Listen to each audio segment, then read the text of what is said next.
full and really a Laphroaig.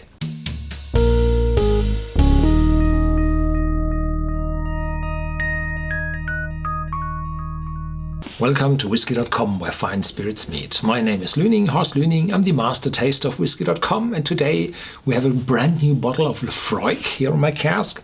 It's called Laphroaig Lore. Lore means, well, the knowledge, the craftsmanship, the wisdom of of somebody or a group of people, or, well, a distillery like Laphroaig. And here on the tube it says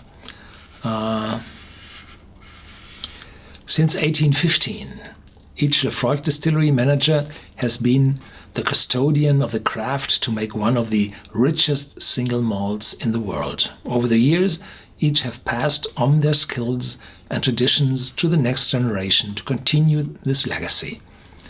To honor this passing of knowledge, our distillery manager John Campbell has created Laphroaig Lore, the richest ever Laphroaig.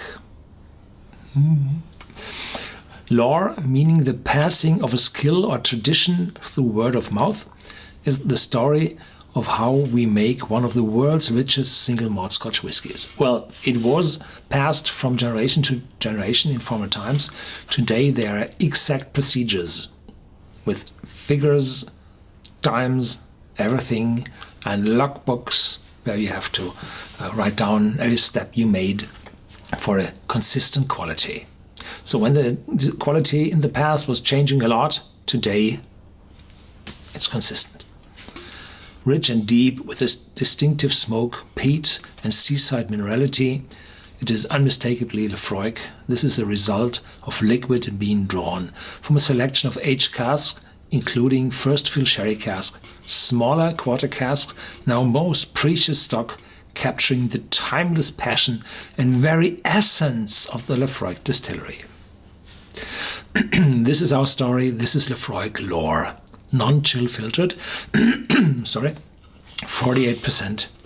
ABV, and inside there's this small leaflet with which you can acquire or claim your square foot of land at the distillery. And there is a video online where Ben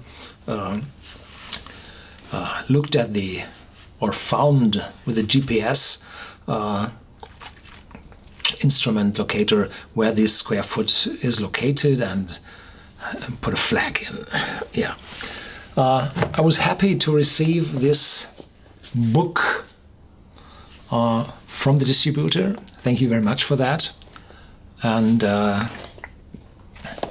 it looks like a book, but it's a miniature inside, and in front there's a little said about this lore. This is our story. This is Laphroaig Lore. Throughout our 200 years history, it's the same as on the bottle. Yeah, and here inside there's also a lot written. The best matured casks are always found in the damp warehouses by the sea. Thus, I always wanted the special Laphroaig single malts to come from these rather than the remote warehouses. There are some up to the street and the others at the sea. Robert Hicks, master blender. And then Dennis Nicol, distillery manager. I was involved in prepare phenol flavor spectrum of Laphroaig malt whiskey, detailed paper. So it's cut out and you can't read it. So I don't know where it comes from.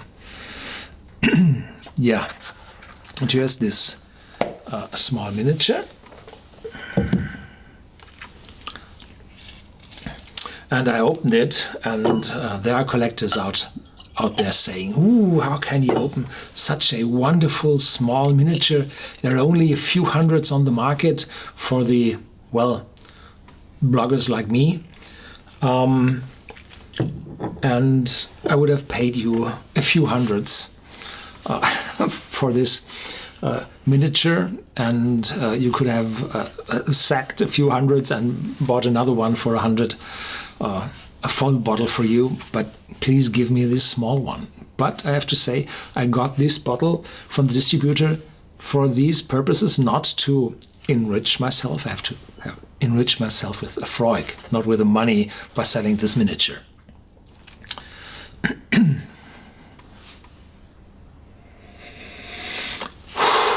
Full and really a Laphroaig. So this whiskey has a very smoky and a very phenolic taste as well, or aroma as well. And behind that you find this minerality of the sea. So some iodine, bore, whatever. There was a hint of alcohol coming through. And ash. I lived in a house with a wood fire oven in between. These ceramics, wood firing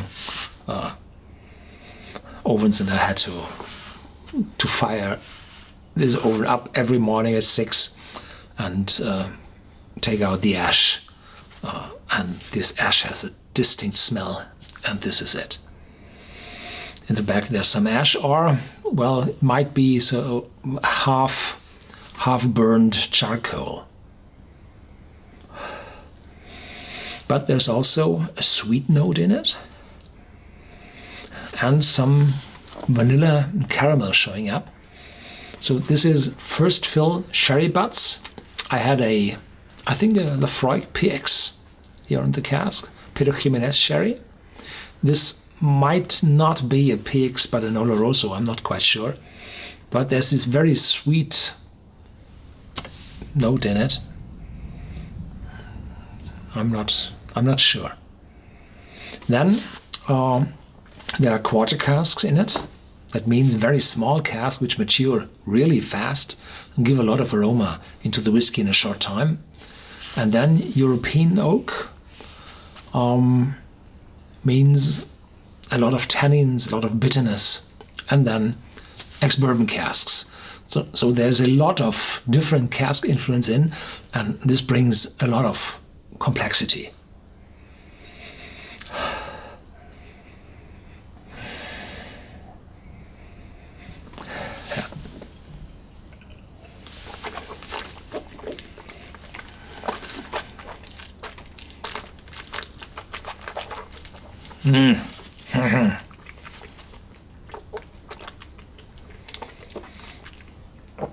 Wow!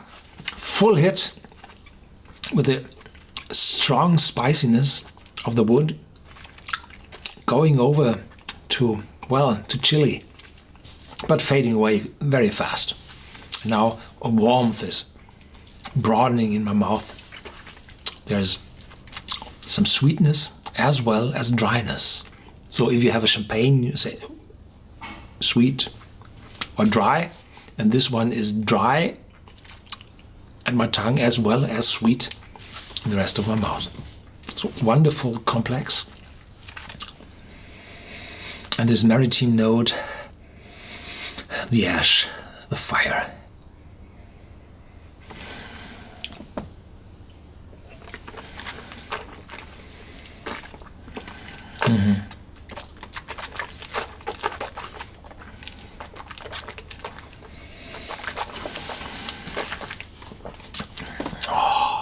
Wonderful. I had a very phenolic, peaty whiskey the last weeks, and it was over the top so that the phenols weren't able to dissolve and spread into my nose, and there might be a maximum in phenolic or smokiness. I avoid saying peatiness because peat has no smell at all. It's a little sour if you taste it.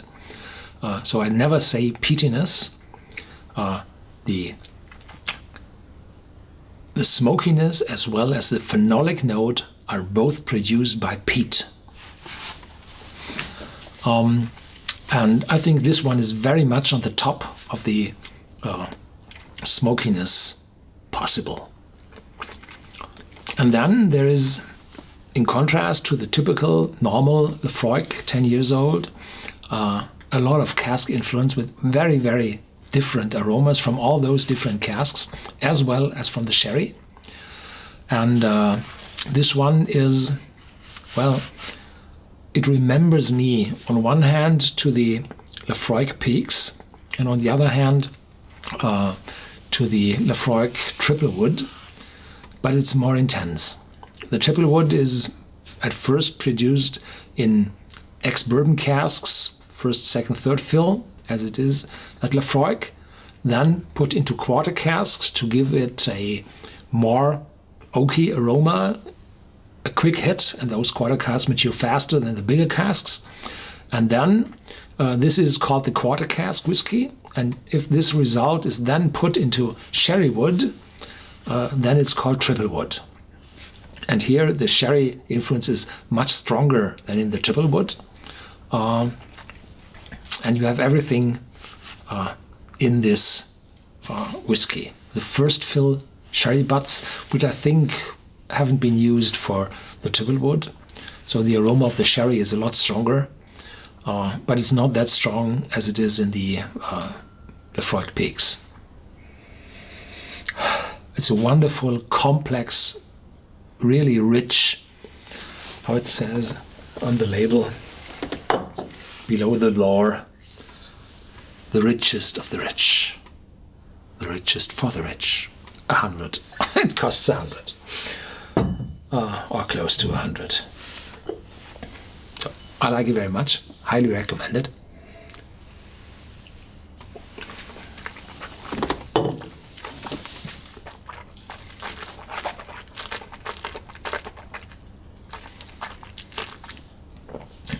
Yeah, the cask influence is really strong.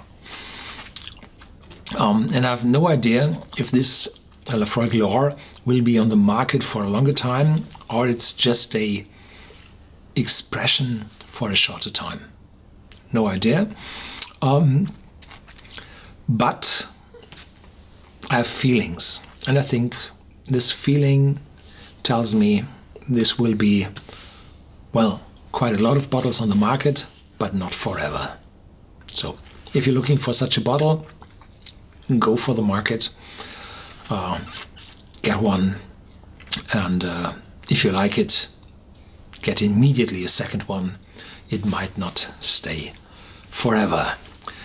Thank you very much for watching. Stay tuned, there's more to come. Feel free to share this video with your friends.